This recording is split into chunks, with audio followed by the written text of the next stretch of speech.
Alright, welcome back to Nick Lenz's Comic Corner, Classic Lesson Known Classics.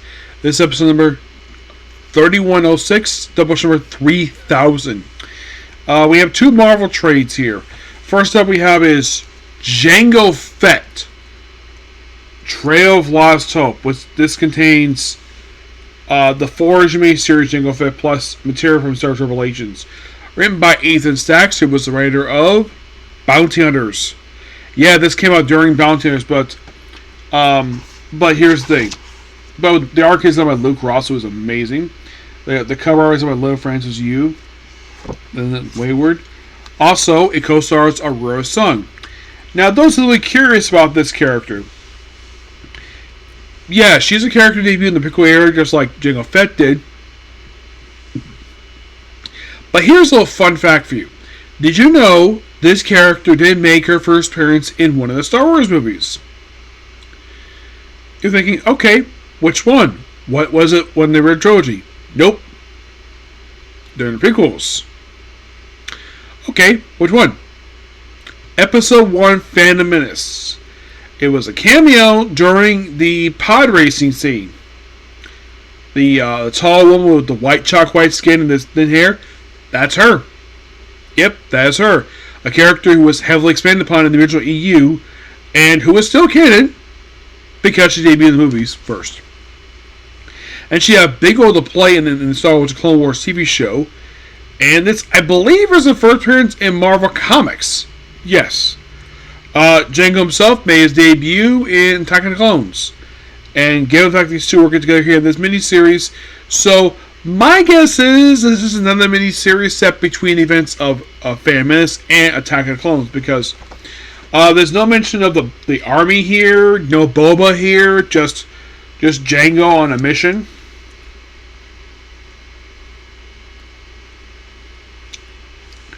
And working with the beautiful Aurora Singh. That's kind of just this mini-series. It's a lot of fun, and if you're curious about Jango Fett, check it out.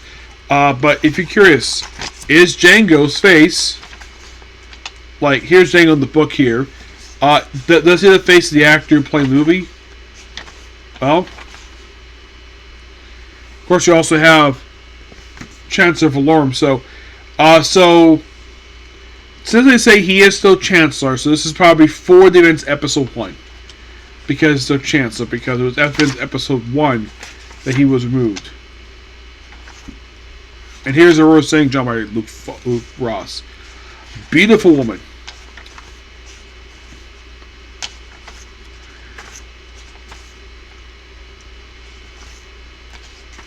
Yeah. If you're curious, is that one point basically where Jango takes off his helmet? I think he does. Yep. And yes, he has the face of the actor in the movie, which is awesome. Yeah, really fun mini-series. You can think of it as basically a prequel story to the Bounty Hunters series, because Ethan Stacks writes it, of course. Is this the first Jango Fett book? I think it is. I think it's the first Jango Fett book published by Marvel Comics, because I think that there was a Jango Fett book published by Dark Horse. But next up we have, it was a very brief ongoing series. We have Children of the Atom. Yep, by Vita Ayala. Artwork here, first two issues are by Bernard Chang. Issue 3 to 6 is basically Pagania. This is the second volume of the series, and this actually was an ongoing series, believe it or not, but was canceled due to low sales. Excuse me. Now, this book was actually first announced in January 2020. The first issue was delayed several times. And the writer of this basically did an amazing run on New Mutants, but this book took a long time to come, but eventually it did come out. So, the whole thing with Children of the Atom features these 5 wannabe mutants, where, and their names are,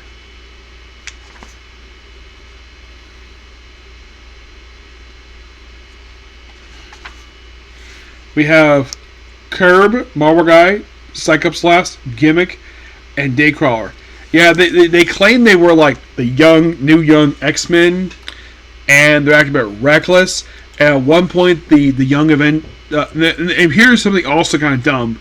You read this book, you're like, because it's around 2020 when this comes out, which means outlawed. Yep, outlawed is briefly referenced in here because of the Camilla's Law thing. And Mistake points out that's a human law. We're mutants. Even she points out that the whole law is stupid. By the way, after the whole outlaw thing is wrapped up, the law is never mentioned. It's not even mentioned if it's so active. Like, the organization Cradle, which was first introduced thanks to Outlawed, it has been disappeared. Like, they say the reason why is because of all the heroics of the Camilla Khan herself, but here's the thing. Camilla was never approached about this particular law. It was randomly passed while she was in a coma. Even she was upset by this, so she basically put out a tirade about it, and she hated the law. And, of course, Steve Rogers is reluctantly trying to enforce this very stupid law. Which, by the way, do you know how this law was established? See if this sounds familiar. A young kid accidentally caused some violence. Very serious violence. So, we gotta pass a law to ban this stuff. Ban teenage superheroes.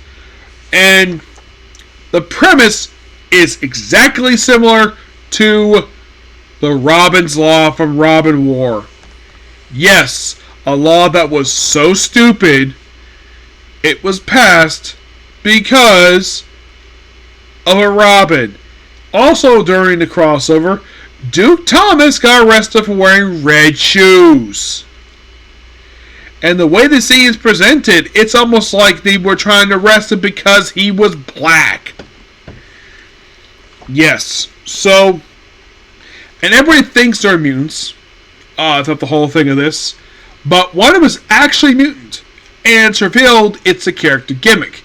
Yeah, it turns out she's someone who's a legit mutant, and she's invited to join the X-Men. She doesn't do much after this. This book also contains her debut from Marvel Voice #1. I'm proud of this one.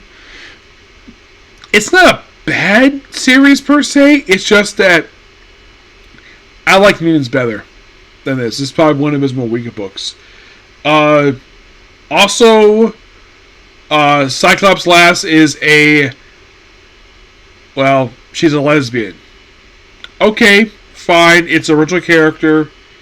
I still basically harp on the fact that long-time established straight people are being outed as gay or bisexual for seemingly no reason. But this is fine, because basically, he created these characters. Fine, whatever. Yeah. Of course, we also get various X-Men, including Pixie. Yeah, Pixie's in here too. The series is okay. It's not much I hold out with this one. I eventually put one of them. It's actually invited to the Hellfire Gala, and I believe it was the first one. Yeah, the very first Hellfire Gala that she was invited to. And here's the weird thing: this group, once the series wrapped up, was never mentioned in comics ever again. It's almost like Marvel was embarrassed by this book, so they canceled it right away. And that, I think also the reason why it didn't sell very well, because of all the delays with this book. Like, this book was first announced in January 2020. It took over a year for this book to come out. And it just didn't hit people. Not at all. This actually, I believe, was the second ongoing book that got canceled, 6 issues. The other one before that was Fallen Angels. A friend of mine liked Fallen Angels. I wasn't really a big fan of Fallen Angels. I thought it was okay.